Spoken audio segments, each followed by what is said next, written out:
Olá pessoal, meu nome é Rafael e eu venho aqui hoje trazer para vocês mais uma videoaula sobre a linguagem de programação C. Na aula de hoje eu vou mostrar para vocês duas formas alternativas de construir o laço for, né? Então a gente utiliza o for como uma estrutura de repetição quando nós precisamos executar alguns comandos um determinado número de vezes. Vocês devem ter visto em sala que o laço for funciona com a inicialização de um contador e termina quando esse contador atinge uma determinada condição. Então, por exemplo, eu posso fazer um for com o i iniciando em 0 até que enquanto o i seja menor do que 10. Então, esse laço irá executar 10 vezes e eu acrescento o i de uma em uma unidade até que a condição seja satisfeita. Eventualmente, vocês podem precisar, então, utilizar duas variáveis para controlar o mesmo laço. Por exemplo, eu quero que o meu laço execute um determinado número de vezes, utilizando duas variáveis de controle e uma situação para finalizar esse laço que some essas duas variáveis. Por exemplo, então eu vou criar aqui um int i e um j, duas variáveis, e eu quero que o meu laço for, começando com i igual a 0, o j também igual a 0, tá? Tenha como ponto de parada o somatório de i mais j menor ou igual a 10, por exemplo. Então, o meu laço vai ser executado enquanto o i mais o j não for 10. Então, dentro do meu contador aqui, eu vou colocar apenas um acréscimo para a variável i. A minha variável j eu vou fazer uma leitura via teclado com o meu usuário. Então, eu posso passar aqui para o usuário uma mensagem. Então, printf. O meu usuário, vamos pedir um número. Digite um número. E esse número, obviamente, a gente vai armazenar dentro da variável j, %d, %c. Novamente, esse comando é para limpar o buffer do teclado. E vamos armazená-lo na variável j. Pronto. Então, o que esse laço vai fazer? Ele vai entrar, vai começar com o i valendo 0, o j valendo 0, vai acrescentar uma unidade à variável i, e enquanto o somatório de i e j não for maior do que 10, ele vai continuar dentro do laço. Então, quando eu executar esse programa, ele pede para eu digitar um número. Se eu digitar esse número logo de cara 10, o meu programa simplesmente finaliza. Por quê? Porque não tenho mais nada a executar após o laço e ele executou apenas uma vez. Se eu novamente compilar esse programa e digitar, por exemplo, o número 1, e agora eu digitar um número 2, veja, o meu programa vai sendo executado. Se eu não digitar um número grande o suficiente para que, somado com a variável i, atinja 10, tá? Ele não fecha. Então, nesse momento, o i vale 4, né? Então eu digitei 4 números, o i provavelmente vale 4, então se eu digitar aqui um 7, 7 mais 4, 11, e o meu programa então agora é finalizado. Essa é uma das alternativas que nós temos para construir um laço com variáveis múltiplas de controle.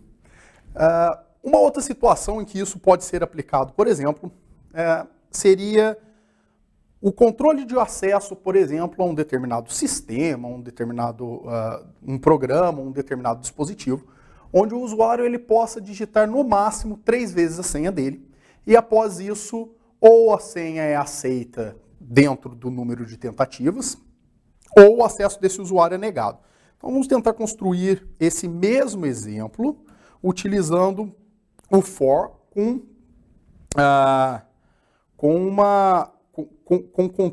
mais controles dentro do laço, tá?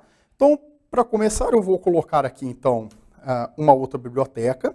Vou incluir a biblioteca string .h, que nós vamos trabalhar com uma string agora lá dentro do laço. Vou declarar uma variável, então, que eu vou chamar de i, que vai ser o meu contador. E vou criar uma string que eu vou chamar de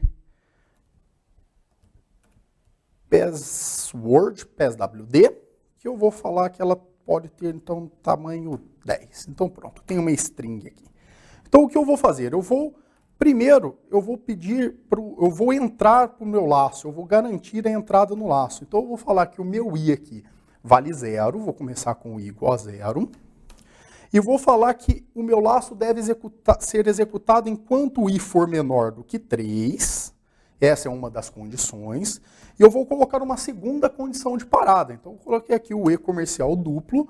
Eu vou falar que o meu laço vai parar quando a senha digitada pelo usuário, que vai ser armazenado na variável pwd, for igual, por exemplo, vamos escolher uma senha, eu vou chamar de senha. Tá? Então, esse comando strcmp, ele vai comparar o conteúdo da minha variável pwd com a palavra senha. Se elas forem iguais, isso daqui retorna 0. Tá? Então, retorna uma condição verdadeira. Tá bom? Ponto e vírgula, e vou acrescer, então, a minha variável i. Então, aqui eu tenho o meu laço construído. Então, o que eu vou pedir agora dentro do meu laço? Quando ele entrar a primeira vez no laço, eu vou mandar uma mensagem para o usuário e vamos pedir para ele digite a senha. Vamos pedir para o usuário digitar a senha e vamos pegar essa senha. Então, vamos armazenar a senha na variável pwd. Prontinho. O laço é somente esse daqui. Então, quando o meu usuário, agora, se ele digitar 3 vezes a senha errada, nós podemos negar o acesso ou nós podemos simplesmente fechar o laço quando ele digitar uma senha correta. Então, eu vou fazer um teste aqui embaixo. Olha. If i igual a 3, então significa que esse usuário digitou 3 vezes a senha incorreta. Então, agora eu posso, então, mandar uma mensagem para ele dizendo acesso negado. Se não, eu vou mandar uma mensagem dizendo acesso liberado. Acesso liberado. E ponto e vírgula. Então, vamos pular uma linha aqui, senão as mensagens vão ficar todas juntas. E vamos compilar esse código e vamos ver como que ele se comporta. Então, eu tenho aqui embaixo a mensagem, digite a senha. Então, eu vou digitar aqui, para efeito de teste, 3 vezes a senha errada. Então, ele vai entrar no meu laço uma vez, variável i vale 1, digitei uma senha errada. Entrou a segunda vez, variável i vale 2, digitei outra senha errada. Entrou no laço outra vez, pediu a senha novamente, variável i vale 3 e senha errada. Então, nesse momento, o meu programa finaliza e aparece a mensagem acesso negado. Se eu compilar esse código novamente e eu digitar uma senha errada, digitei a senha 2 e agora eu vou digitar a senha correta, senha. Veja, nesse momento, o meu laço teria ainda a possibilidade, pelo primeiro controle, que é a variável i, ele poderia executar mais 2 vezes. Porém, ele já vai identificar que um dos controles foi satisfeito.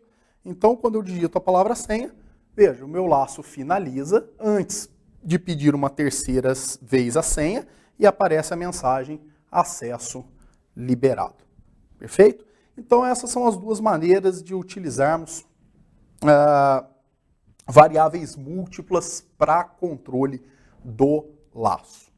E agora, para finalizar a nossa videoaula, vou apagar esse código aqui, tá? O último exemplo que eu vou trazer para vocês é quando nós temos a necessidade de se trabalhar com um loop eterno. Então, um loop eterno significa que todos os comandos dentro do meu laço deverão ser executados para sempre. E eu, como programador, eu decido isso em algum ponto quando parar, por exemplo, dentro do for, eu posso parar isso através de um break.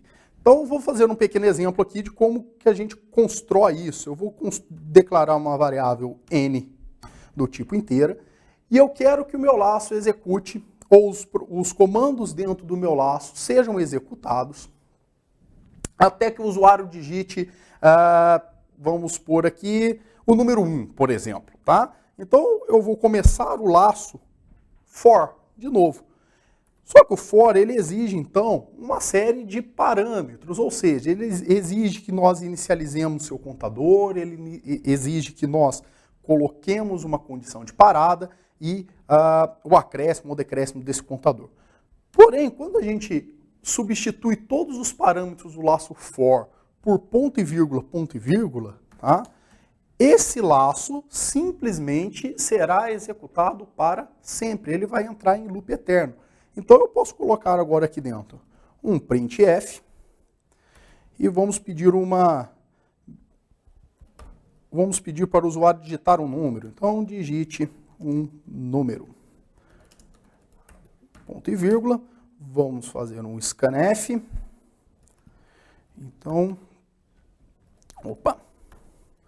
%, asterisco C, vamos limpar o buffer do teclado de uma vez, para que nós não tenhamos problemas futuros, e vamos armazenar isso na variável n.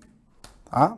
Então, prontinho. E agora eu vou testar o que tem dentro da variável n. Então, eu coloco aqui, ó, if n igual a 1. O que eu quero fazer, então? Eu vou dizer para o meu usuário que o programa está sendo finalizado e ele vai simplesmente sair do laço. Então, eu digito aqui printf, programa finalizado. E vamos colocar uma outra mensagem, pressione Enter. Prontinho, vamos fechar o printf, vamos colocar um comandinho aqui para ele parar o comando, e após o usuário digitar o Enter, eu deixo o meu comando break. Então o comando break ele vai simplesmente fechar o programa. Eu vou colocar uma mensagem aqui no final, só para que a gente tenha certeza que o programa finalizou, para vocês poderem observar. Então após o laço for, eu vou colocar aqui, ó, programa, tudo em maiúsculo, né? Vamos fazer uma diferença na mensagem. Programa finalizado. Finalizado. Fecha aspas, ponto e vírgula. Vamos pular uma linha, para que nós não tenhamos problemas da mensagem ficar toda grudada. E tá aqui, né? Se a gente quiser, a gente ainda pode colocar um else aqui embaixo e fazer um printf e vamos exibir o número que o usuário digitou, né? Então vamos escrever aqui, ó, número digitado. Então, %d, fecha aspas, e a variável n. Prontinho. Então vamos compilar esse programa. Então vejam lá, o meu programa pediu para o meu usuário digitar um número. A condição que eu coloquei dentro do meu laço, né, dentro do meu for, foi que se n for igual a 1, ou seja, o número que o usuário digitar, que será armazenado na variável n, for igual a 1, eu mando uma mensagem dizendo que o programa será encerrado, peço para o usuário digitar o enter e o programa para. Enquanto isso, se eu digitar um número, ele exibe uma mensagem para mim, olha, número digitado, 2, e pede outro número. Então eu posso digitar o 5, o 6, o 7, o 8, o 9, o 10, o 11, o 22. Posso digitar qualquer número e o meu programa não encerra. Porém, se eu digitar o número 1, ele manda uma mensagem para mim, olha lá, programa finalizado. Pressione Enter. Quando eu dou um Enter, olha lá a mensagem novamente, a gente colocou um printf ao final, só para ter certeza que tinha saído, programa finalizado. Então, quando eu trabalho com loop eterno, né, ou seja, quando eu trabalho com loop infinito, né, eu não sei exatamente quantas execuções serão necessárias dentro do meu laço, eu posso ter esse tipo de alternativa, eu tenho esse recurso do for, que permite que eu execute o meu laço uma quantidade indeterminada de vezes e eu pare essa execução somente quando eu quiser, quando o programador decidir ou quando o usuário decidir. Eu espero que vocês tenham gostado e até a próxima videoaula. Muito obrigado.